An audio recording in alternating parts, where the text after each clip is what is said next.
నువ్వు లూజ్ కాకు, నువ్వు మాట్లాడకు, అలా మాట్లాడకు, మన భాషను అసహించుకుంటున్నారు ప్రజలు, కాబట్టి ఇక నేను ఇక మీద మాట్లాడను అనేటువంటి మాట ఆయన చెప్తా ఉన్నారు.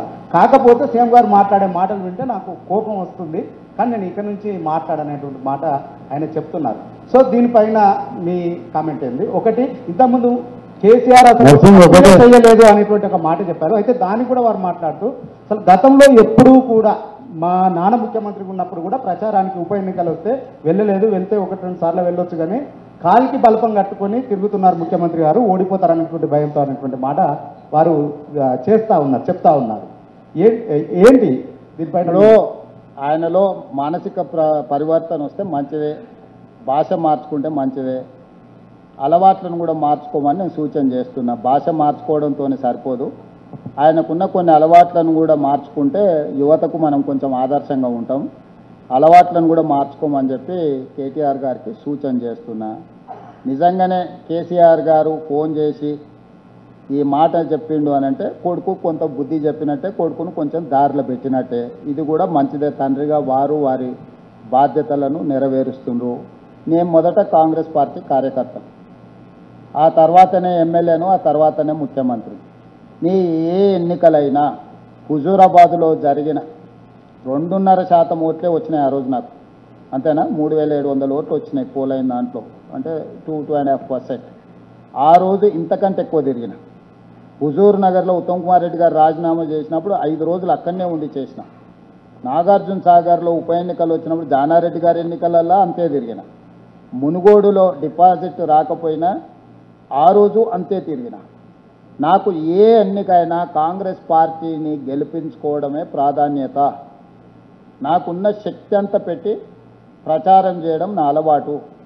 నాది లీడర్ మైండ్ సెట్ కాదు, నాది క్యాడర్ మైండ్ సెట్, నాది కార్యకర్త మనస్తత్వం. ఎక్కడైనా పార్టీ ఎన్నికల్లో నిలబడ్డదంటే నేను ఇంట్లో కూర్చోవడానికి నా మనసు ఒప్పుకోదు. అందుకే జూబ్లీస్లో 7 డివిజన్లు ఉంటే 7 డివిజన్లకు వెళ్ళినా దీంట్లో 2 ప్రయోజనాలు ఉన్నాయి. ఒక్కటి, నేను స్వయంగా డివిజన్లకి వెళ్తే అక్కడ ఉన్న సమస్యలు నేను ప్రత్యక్షంగా చూడడానికి ఉంటుంది, మొదటిది. రెండవది, ప్రజల యొక్క రియాక్షన్ బట్టి నాకు ఒక అసెస్మెంట్ వస్తుంది. నా పరిపాలనలో ఏమైనా మార్పులు చేర్పులు లేకపోతే నా అప్రోచ్లు ఏమైనా చేంజెస్ ఏమైనా కరెక్షన్ చేసుకోవడానికి అవకాశం ఉంటుందా అని. ఈరోజు ఫలితం అనేది 100% మా వైపు ఉంటుంది. ఎందుకు అంటే ప్రజల్ని నేను అసెస్ చేసిన. నీకు ముఖ్యంగా తెలుసు, 2023 ఎన్నికల కంటే 6 నెలలో 8 నెలల ముందో ఏ ఎన్నికల్లో మీకు డిపాజిట్లు రావడం లేదు. మీరు ఏకంగా అధికారంలోకి వస్తామని చెప్తున్నారు. ఎట్లా నమ్మాలని మీరే అడిగినారు నాకు గుర్తున్నంత వరకు. నీకు పేపర్ ఇచ్చిన రాసుకో అని. మరి ఆ పేపర్ దాచిపెట్టినో లేదో గుర్తుందా? చెప్పానా? 64 సీట్లు గ్యారెంటీకి వెళ్తాం, 64, 65 అని చెప్పిన. బీజేపీ సింగిల్ డిజిట్కు పరిమితం అవుతుందని చెప్పిన. ఎంఐఎం 7 గెలుస్తుందని చెప్పిన. మిగతా బీఆర్ఎస్కి వస్తాయని చెప్పిన. ఇదే రాపించిన మీతోటి. ఒక్క సీట్ అయినా ఫరక్ వచ్చిందా? 2024 పార్లమెంట్ ఎన్నికలప్పుడు 240 కంటే ఒక సీటు దాటది బీజేపీ అని చెప్పిన. నేషనల్ మీడియా ఇంటర్వ్యూలో ఓపెన్గా చెప్పిన, పబ్లిక్లో. అంటే నాకు ఎక్కువ ప్రజలకు పోతా కాబట్టి ప్రజల యొక్క ఆలోచనను నేను కొంత అంచనా వేసుకోగలుగుతాను. నేను ఇంట్లో కూర్చొని మనల్ని పొగిడే వాళ్ళు, లేకపోతే మనం డబ్బులు ఇస్తే మనకు అనుకూలంగానే మనకు సమాచారం ఇచ్చే వాళ్ళను ఒక అంశం కిందనే పరిగణిస్తాను. నేను ప్రజలతో కనెక్ట్ అయి ఉంటా, ప్రజలతో కనెక్ట్ అయి ఉండడానికి నేను ప్రయత్నం చేస్తా. నేను దీంట్లో ఏమీ వెనక్కిపోవడం లేదు. నేను కార్యకర్తను కాబట్టి కాంగ్రెస్ ఎక్కడి నుంచున్నా గల్లీ గల్లీ తిరుగుతా, అవసరమైతే డోర్ టు డోర్ కూడా చేస్తా. సెక్యూరిటీ వాళ్ళు అలో చేయడానికి డోర్ టు డోర్ చేయలేరు, కానీ లేకపోతే డోర్ టు డోర్ కూడా చేస్తాను. వయసు ఉంది, ఓపిక ఉంది, ఇతర వ్యాపకాలు ఏం లేవు. ఆ సమయం అంతా ప్రజల కోసమే కేటాయిస్తా. సార్, అప్పుడు సిపిఐ ఒక్క నిమిషం ప్లీజ్ కూర్చో. మీరు అప్పుడు సిపిఐ కూడా ఒక సీట్ వస్తున్నారు, నిజంగా వచ్చింది. ఈశ్వర్ రెడ్డి గారు, తర్వాత జకీర్ గారు. Last question sir. Eshwar Reddy sir, first క్వశ్చన్కి కంటిన్యూషన్ నేను అడిగేది. అయితే పీసీ ఘోష్ కమిషన్ నివేదిక ఇచ్చిన తర్వాత మీరు యాక్షన్ తీసుకోకుండా బాల్ని సిబిఐ కోర్టుకు పంపించారు. అసెంబ్లీ నిర్ణయం కాబట్టి అక్కడికి పంపించామని మీరు చెప్పవచ్చు, కానీ కంట్రోల్ బై సెంట్రల్ గవర్నమెంట్ కాబట్టి మీరు ఏ విధంగా సిబిఐని విశ్వసిస్తున్నారు అనేది ఫస్ట్ క్వశ్చన్. అండ్ ఇంకో సెకండ్ క్వశ్చన్ ఏంటంటే, బీజేపీ మీకు 8 లోక్సభ సీట్లు వచ్చాయి, బీజేపీకి 8 లోక్సభ సీట్లు వచ్చాయి. అంటే మీతో సమానంగా మేము కూడా తెలంగాణలో సగం శాతం స్టేట్లో మేము విస్తరించాము అని చెప్తున్నారు. దాన్ని ఏ విధంగా మీరు? నేను ఈశ్వర్రెడ్డి గారు, మీరు ఒక విషయాన్ని పరిగణలోకి తీసుకోవాలి. కొన్నిసార్లు చట్టాలలో మార్పులు వస్తుంటాయి. ఆ మార్పులు వచ్చిన చట్టాన్ని మీరు పరిగణలోకి తీసుకోవాలి. 2018లో ప్రివెన్షన్ ఆఫ్ కరప్షన్ యాక్ట్ని అమెండ్ చేశారు. Prevention of corruption act, corruption ప్రాక్టీసెస్లో ఇన్వాల్వ్ అయిన any elected representative, minister or chief minister or any MLA, వాళ్ళ మీద చర్యలు తీసుకోవాలంటే ప్రాథమిక విచారణకు గవర్నర్ గారి అనుమతి తీసుకోవాలి, అరెస్టు చేయాలంటే గవర్నర్ గారి అనుమతి తీసుకోవాలి, ఛార్జ్షీట్ వేయాలంటే గవర్నర్ గారి అనుమతి తీసుకోవాలి. దానికి ఉదాహరణనే ఫార్ములా ఈ రేస్ కాంట్రాక్ట్ని అడ్డం పెట్టుకొని 50 కోట్ల రూపాయలు electoral bonds BRS party KTR తీసుకున్న ఆధారాలతో సహా చేస్తే మొదట మేము విచారణ చేయడానికి అనుమతి తీసుకున్న 17A గవర్నర్ గారు అనుమతి ఇచ్చింది. కంప్లీట్ విచారణ చేసినాక యాంటీ కరప్షన్ బ్యూరో డీటెయిల్తో సహా మొత్తం నివేదిక తయారు చేసి గవర్నమెంట్ ఇస్తే గవర్నర్ గారి అనుమతికి లేఖ రాసింది. ఆల్మోస్ట్ 3 months అవుతుంది. మేము అరెస్టు చెయ్యాలనుకున్న గవర్నర్ గారి అనుమతి ఇవ్వకపోవడంలో అది కూడా అక్కడనే ఆగుంది. మేము చెయ్యాలనుకున్న కుదరదు. ఇంకా కొనసాగింపుగా చెప్పాలంటే ఇక్కడ జర్నలిస్టులు ఉన్నారు, ఆంధ్రప్రదేశ్ రాజకీయాలు కూడా తెలుసు. చంద్రబాబు నాయుడు గారి మీద జగన్మోహన్ రెడ్డి గారు కేసు పెట్టి అరెస్టు చేసి జైలు వేసినప్పుడు సుప్రీంకోర్టు ఏమన్నది? నువ్వు గవర్నర్ నుంచి తీసుకోవాల్సిన ప్రొసీజర్ ప్రకారం నువ్వు ప్రొసీజర్ ఫాలో కాలేదు. 17A mandate, you have not taken that permission from the governor, that is why we are going to give a bail అని చెప్పి చంద్రబాబు నాయుడు గారి కేసులో, government of Andhra Pradesh versus Chandrababu Naidu గారి కేసులో సుప్రీంకోర్టు కేటగారికల్ జడ్జిమెంట్ ఇచ్చింది. ప్రొసీజర్ ఫాలో కాలేదు కాబట్టి నువ్వు తీసుకున్న చర్యలన్నీ చెల్లవు అని ప్రొసీజరల్ వయలేషన్ మీద చంద్రబాబు నాయుడు గారికి సుప్రీంకోర్టు బెయిల్ ఇచ్చింది. ఈరోజు తెలంగాణలో అదే తప్పిదం మేము చేయదలుచుకోలేదు. ఒక కేసు సిబిఐకి అప్పచెప్పినా ఇంకొక కేసు మేమే అరెస్ట్ చేస్తాం, అనుమతి ఇవ్వమన్నాం. గవర్నర్ దగ్గర ఉన్నది గవర్నర్ దగ్గరనే ఉంది, అమిత్ షా గారి దగ్గర ఉన్నది అమిత్ షా గారి దగ్గరనే ఉంది. ఏ ప్రతిపక్ష నాయకుడి మీదైనా ఈ దేశంలో ఈ విధమైన వెసులుబాటు మోడీ గారు ఇచ్చిండ్రా? 48 గంటల్లో జైల్లో పెడతా అన్న కిషన్ రెడ్డి గారు సిబిఐకి ఇస్తే ఎందుకు మాట కూడా మాట్లాడడం లేదు, పెదవి కూడా కదపడం లేదు? దీన్ని బట్టి మీరు అర్థం చేసుకోండి. చట్టం మేము అది వివిధ సంస్థలు, వివిధ రాష్ట్రాలు, వివిధ దేశాలకు సంబంధించిన అంశాలు ఇన్వాల్వ్ అయి ఉన్నాయి కాబట్టి కాళేశ్వరం సిబిఐకి ఇచ్చినాం. మల్టీ ఏజెన్సీస్ ఉన్నాయి, అందులో వ్యాప్కోస్ ఉంది. వ్యాప్కోస్ గవర్నమెంట్ ఆఫ్ ఇండియా సంస్థ. ఇప్పుడు NDSA రిపోర్ట్ ఇచ్చింది, గవర్నమెంట్ ఆఫ్ ఇండియా సంస్థ. విజిలెన్స్ అండ్ ఎన్ఫోర్స్మెంట్ ఇచ్చింది. Supreme court judge, Lokpal first chairperson, వీళ్ళందరూ ఇచ్చిన నివేదికలు ఉన్నాయి కాబట్టి దీన్ని కాంప్రహెన్సివ్ మీద విచారణ చేయాలంటే దేశ స్థాయిలో విచారణ చేయగలిగిన సంస్థ ఉండాలని సిబిఐకి ఇచ్చినాం. మేమే విచారణ చేసిన ఫార్ములా ఈ రేస్ అక్కడనే ఉంది, వాళ్ళని విచారణ చేయమని ఇచ్చిన కాళేశ్వరం అక్కడనే ఉంది. అందుకే మేము క్లియర్గా చెప్తున్నాం, బీజేపీ బీఆర్ఎస్ ది ఫెవికల్ బంధము. ఇది విలీనానికి ఒక కొలబద్దగా పెట్టుకొని ముందుకెళ్తున్నారు. ఇది లిట్మస్ టెస్ట్. వీళ్ళు సహకరించుకుంటే కాంగ్రెస్ను ఓడియమా అని ఒక ఎక్స్పెరిమెంట్ చేయడానికి జూబ్లీ హిల్స్ను వేదికగా చేసుకున్నారు. ఎందుకు బీఆర్ఎస్ మీద అగ్రెసివ్గా ఫైట్ చేసే ధర్మపురి అరవింద్ను జూబ్లీ హిల్స్లో క్యాంపెయినింగ్కు పిలవలేదు? ఎందుకు ఆఖరి నిమిషం వరకు బండి సంజయ్ గారిని రానియలేదు? ఎందుకు పక్కనే ఉంటాడు విశ్వేశ్వరరెడ్డి, ఆయన జూబ్లీ హిల్స్లోనే ఉంటాడు. విశ్వేశ్వరరెడ్డిని ఎప్పుడైనా రానిచ్చిందా? ఎవరెవరైతే బీఆర్ఎస్కు 100% వ్యతిరేకం ఉన్న బీజేపీ పార్లమెంట్ సభ్యులని కిషన్ రెడ్డి గారు ఒక్కరినైనా జూబ్లీ హిల్స్ ఎన్నికలకు రానిచ్చిందా? ధర్మపురి అరవింద్ అయితే అగ్రెసివ్ స్పీకరే కదా, బీఆర్ఎస్ మీద ఒంటికాల మీద లేస్తాడు కదా. మిత్రుడు విశ్వేశ్వరరెడ్డి గురించి నేను చెప్పాల్సిన పని లేదు కదా. బండి సంజయ్ కూడా ఆఖరి నిమిషంలో పదే మేము మాట్లాడిన తర్వాత రానిచ్చిండ్రు కదా. ఇట్లా బీజేపీలో బీఆర్ఎస్ పొడగిట్టని నాయకులు ఎవరైనా జూబ్లీ హిల్స్ ఎన్నికల ప్రచారంలో పాల్గొన్నారా? చిన్న ఎన్నికలు, కౌన్సిలర్ ఎన్నికలు, సర్పంచ్ ఎన్నికలకు యోగి ఉత్తరప్రదేశ్ ముఖ్యమంత్రిని తెచ్చారు, గుజరాత్ ముఖ్యమంత్రిని తెచ్చారు, నరేంద్ర మోడీని తీసుకొచ్చారు, అమిత్ షాని తీసుకొచ్చారు, కర్ణాటక ముఖ్యమంత్రి, ఇట్లా ఎన్నో ముఖ్యమంత్రులను తీసుకొచ్చి ప్రచారం చేశారు. మీరే కదా సాక్షి. జూబ్లీ హిల్స్లో ఒక్క పిట్టనన్న వచ్చి వాలిందా బీజేపీది? ఎందుకు తీసుకొస్తలేడు కిషన్ రెడ్డి గారు? మీరు చెప్పండి. యోగిని ఎందుకు తీసుకురాలే? హిమంత బిశ్వ శర్మని ఎందుకు తీసుకురాలే? అస్సాం చీఫ్ మినిస్టర్ని. పోనీ రేఖా గుప్తాని ఢిల్లీ ముఖ్యమంత్రి గారిని ఎందుకు పిలవలే? ఎందుకు కిషన్ రెడ్డి ఒక మహిళకు కూడా మంత్రి అయ్యలేదని అడగలేదు? ఎందుకు కిషన్ రెడ్డి అక్కడ కాళేశ్వరం అవినీతి మీద మాట్లాడడం లేదు? ఎందుకు కిషన్ రెడ్డి బీఆర్ఎస్ ఫార్ములా ఈ రేస్ మీద మాట్లాడతలేడు? ఎందుకు కిషన్ రెడ్డి సెక్రటేరియట్లో గూళ్ళో కొట్టిన మందిరం గురించి మాట్లాడతలేడు? మందిరం పట్టా మాదే అంటారు కదా బీజేపీ వాళ్ళు. సెక్రటేరియట్లో బోనాలు తీసుకునే దేవతను 100 ఏళ్ల పైన ఉన్న దేవతను అక్కడి నుంచి తొలగిస్తే మాట్లాడిండ కిషన్ రెడ్డి గారు అప్పుడు కానీ ఇప్పుడు కానీ ఎప్పుడైనా కానీ?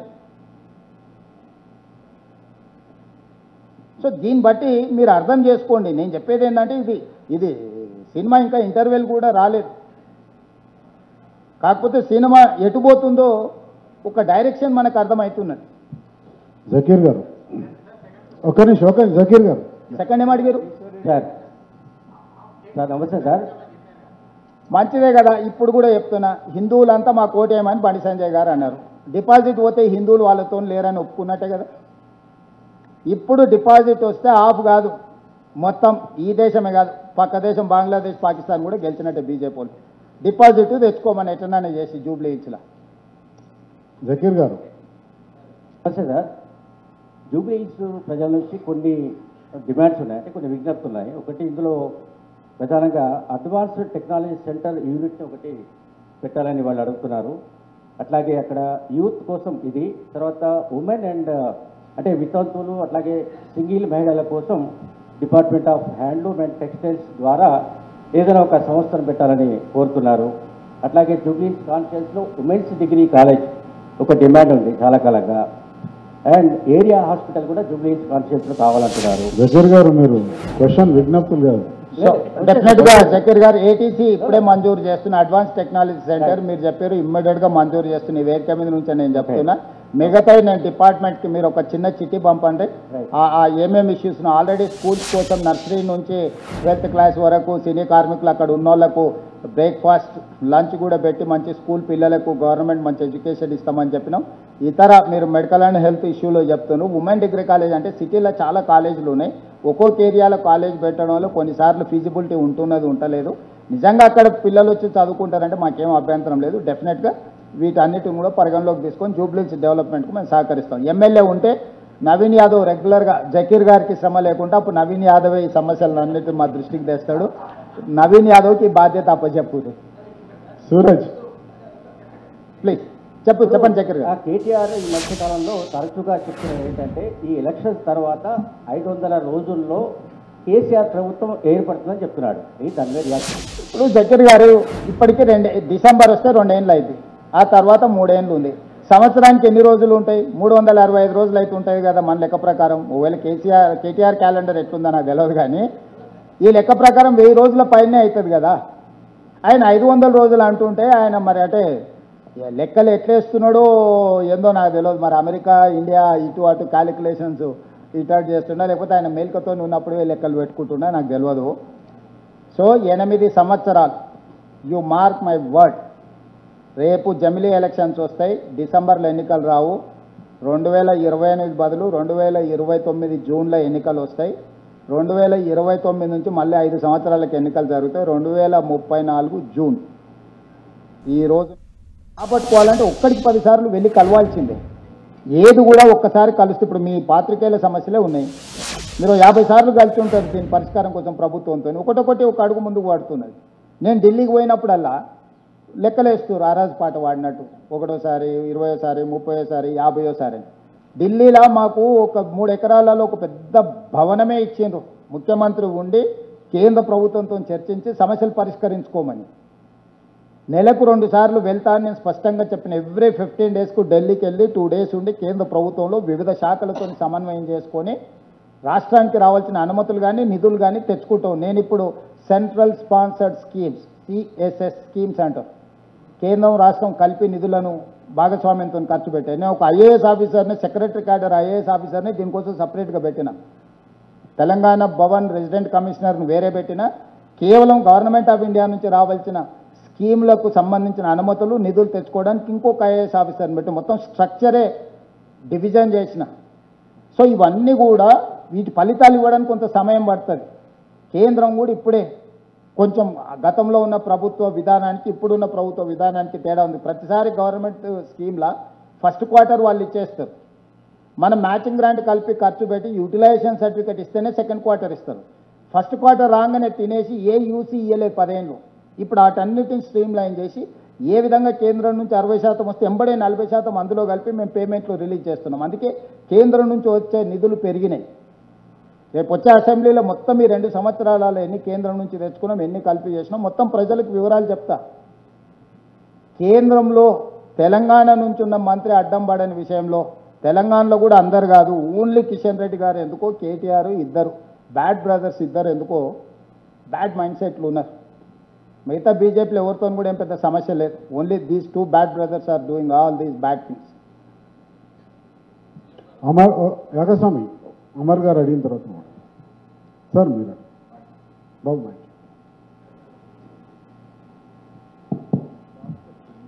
సార్, ముఖ్యమంత్రి గారి ఇంట్లో నిన్న పెళ్ళయింది సార్. లంచ్ కొరకు చాలా మంది వెయిట్ చేస్తున్నారు. బట్ మనం లాస్ట్ ఒక 2-3 క్వశ్చన్స్లో ఫినిష్ చేద్దాం. తర్వాత లాస్ట్లో శ్రీనివాస్ రెడ్డి గారు అడుగుతారు. సార్, ముఖ్యమంత్రి గారు, మీరు కొద్ది మాసాల క్రితం పబ్లిక్ డాష్ మీద ఒక మాట అన్నారు. ఏంటంటే ఢిల్లీ పోతే వీడు చెప్పులు ఎత్తుకోబోతాడేమో అని భయపడుతున్నారు మమ్మల్ని చూసి అన్నారు. ఆ పరిస్థితి ఏమన్నా మారిందా? ఎందుకంటే ఇప్పుడు 2 years అవుతుంది. ఇంకో 2 నెల రోజులు అవుతే 2 సంవత్సరాలు పూర్తి అవుతుంది కాంగ్రెస్ మళ్ళీ అధికారంలోకి వచ్చి. మీరు తర్వాత 8 సంవత్సరాలు ఎట్లా డెవలప్ చేయబోతున్నాం రాష్ట్రాన్ని అని చెప్పినారు. ఈ 2 సంవత్సరాల కాలంలో గుణాత్మకంగా ఆ పరిస్థితిలో మార్పు ఏమన్నా వచ్చిందా? ఇప్పుడు ఢిల్లీ పోతే మిమ్మల్ని చూసి మీ మంత్రులను మీ అధికారులను చూసి చెప్పులెత్తుకుపోయేవాళ్ళు అని భయపడకుండా ఉండే పరిస్థితి వాతావరణం ఏమైనా ఏర్పడిందా? వచ్చింది. ఇప్పుడు ఆ మార్పు వచ్చింది కాబట్టి పనులు కదులుతూ ఉన్నాయి. ఇప్పుడు ఒక నమ్మకం వచ్చింది, వీళ్ళు వాళ్ళలాంటి వాళ్ళు కాదు అని. ఇంకా బాగా చేస్తారు అనే దానికి ఇంకా కొంచెం ముందుకు తీసుకెళ్ళాలి. పాతోళ్ళు కొత్తోళ్ళు కొంచెం తేడా ఉంది. వీళ్ళు పర్వాలేదు, వీళ్ళ నమ్మొచ్చు, ఇంట్లోకి కూడా రానియొచ్చు, లోపలికి పిలిచి కూర్చోబెట్టి వాళ్ళు చెప్పేది వినొచ్చు అనే కాడికి వచ్చింది. ఇప్పుడు వింటున్నారు. వినడం వల్లనే చాలా వరకు కొన్ని సమస్యలకు అనుమతులు తీసుకొని వచ్చినాం. పరిస్థితుల్లో మార్పు వచ్చింది. ఇక అది వేగంగా పరిగెత్తాలి. ఆ వేగంగా పరిగెత్తించడానికి ప్రయత్నం చేస్తున్నాం. అందుకే ఒక నమ్మకంతోనే ప్రజలకు చెప్తున్నా, రాబోయే 8 ఏళ్లలో మన ప్రణాళికలు ఇవి. మనం ఒక గొప్ప నగరాన్ని కానీ గొప్ప అభివృద్ధి గ్రోత్ ఇంజన్ కింద రేపు భవిష్యత్తు ఆదాయాన్ని 2034కి $1 trillion ఎకానమీ, 2047కు $3 trillion ఎకానమీ కింద రాష్ట్రాన్ని అభివృద్ధి చేస్తామని నాకు సంపూర్ణమైన విశ్వాసం వచ్చింది.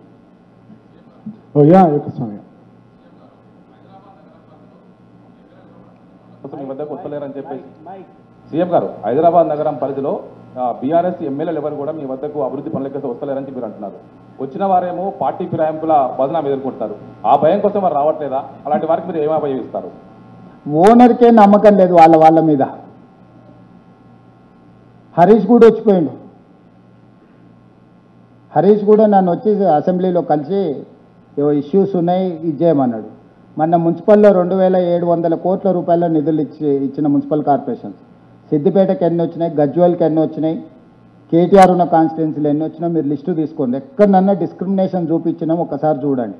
At a time single stroke 2700+ crores single జీవోతో రిలీజ్ చేసిన మున్సిపాలిటీస్ కానీ మున్సిపల్ కార్పొరేషన్స్ కానీ ఏ పక్షం చూడలే. యంగ్ ఇండియా ఇంటిగ్రేటెడ్ స్కూల్స్ ఇచ్చిన. నేను ఒకటే సూచన చేస్తున్నా, వచ్చి కలిస్తే మీ వాళ్ళు మిమ్మల్ని నమ్మరేమో కానీ మాకేమో అట్లాంటి ఆలోచన లేదు. రాండి, మీరు ఎమ్మెల్యేలుగా మీ ప్రజలకు మేలు చేయండి అని నేను విజ్ఞప్తి చేస్తున్నా. ఇప్పుడు కూడా నేను చెప్తున్నా, ఎవరైనా రావచ్చు, ఎవరైనా కలవచ్చు, ఎవరైనా ప్రజల సమస్యలు చెప్పవచ్చు. చేయగలిగినవి తప్పకుండా ఈ ప్రభుత్వం చేస్తుంది. సీఎం గారు, కాంగ్రెస్ పార్టీ రౌడీకి టికెట్ ఇచ్చినట్టు కూడా బీఆర్ఎస్ ప్రచారం ఆద్యంతం కూడా దీనికుంటే తిట్టారు. నిజంగా నవీన్ యాదవ్ రౌడీనా? మీరేం చెప్తారు? నేను అనేది నాకంటే ప్రజలు ఇస్తారు. ఫామ్ హౌజుల్లో దీపావళి పండుగ రోజు చిచ్చుబుడ్లు కాల్చుకోకుండా సారాయి బుడ్లు, గంజాయి, కొకైన్తో దొరికిన వాళ్ళు రౌడీలా?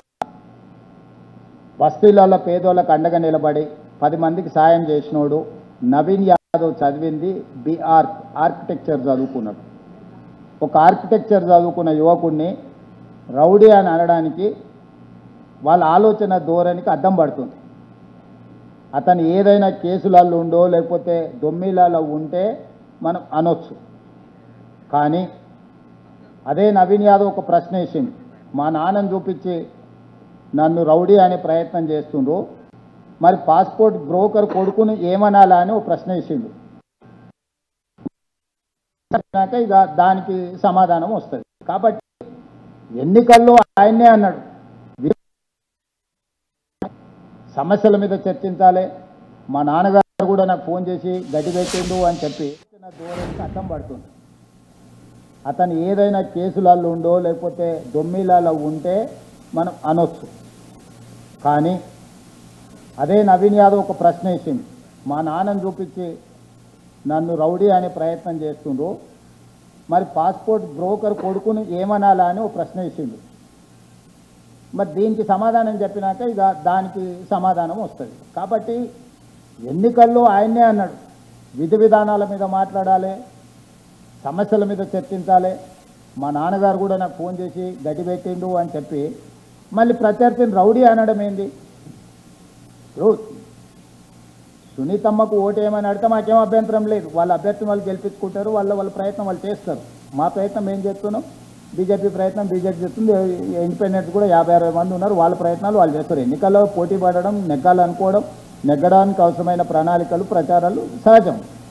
కానీ దుమ్మెత్తిపోయడమే పనిగా పెట్టుకోండి. అసలు అంటే ఏం మాట్లాడుతున్నాం అనేది అర్థం లేకుండా మాట్లాడితే ప్రజలు తీర్పిస్తారు. జూబ్లీస్లో 14 నాడు ప్రజలు తీర్పిస్తారు స్పష్టంగా. వీటన్నిటి మీద ప్రజలే నిర్ణయిస్తారు. ఇప్పుడు నేను ఏం చేసినా నువ్వు టికెట్ ఇచ్చినావు కాబట్టి ఒకళ్ళతో పుచ్చుకుంటున్నావు అని మీరు మళ్ళీ ఇంకొక మాట మాట్లాడడానికి ఉంటుంది. డెఫినెట్గా 14 తారీఖు నాడు ప్రజలు తీర్పిస్తారు. వంశీ గారు, Vamsi Srinivas. Deccan Chronicle sir. Sir first of all నిన్న మీరు ఇచ్చిన ఇష్యూరెన్స్ జర్నలిస్ట్కి చాలా ఆనందం కలిగించింది సార్. హౌసింగ్ సమస్యకి నేను పరిష్కరిస్తామని, సుప్రీంకోర్టు తీర్పుకు లోబడే పరిష్కారం చేయొచ్చు అని చెప్పి లీగల్ ఎక్స్పర్ట్స్ ఇస్తున్న దాన్ని మీరు ఒక 10 నిమిషాలు మీరు కేటాయించి చేస్తే అది ఖచ్చితంగా రిజాల్వ్ అవుతుందని మా అందరికీ నమ్మకం ఉంది sir. About the second issue of the questions ఏంటంటే సార్, మీరు ఇందాక ఒకటి అంటే మీకున్న పొలిటికల్ అసెస్మెంట్ దాని మీద మాట్లాడుతూనే మర్జర్ అని ఒక మాట మాట్లాడడం జరిగింది బీజేపీ బీఆర్ఎస్కి సంబంధించి. దాని లిట్మస్ టెస్ట్ అని దాని మీద కొంత ఎలాబరేట్ చేయండి sir. Second thing, as a politician you know how time is precious.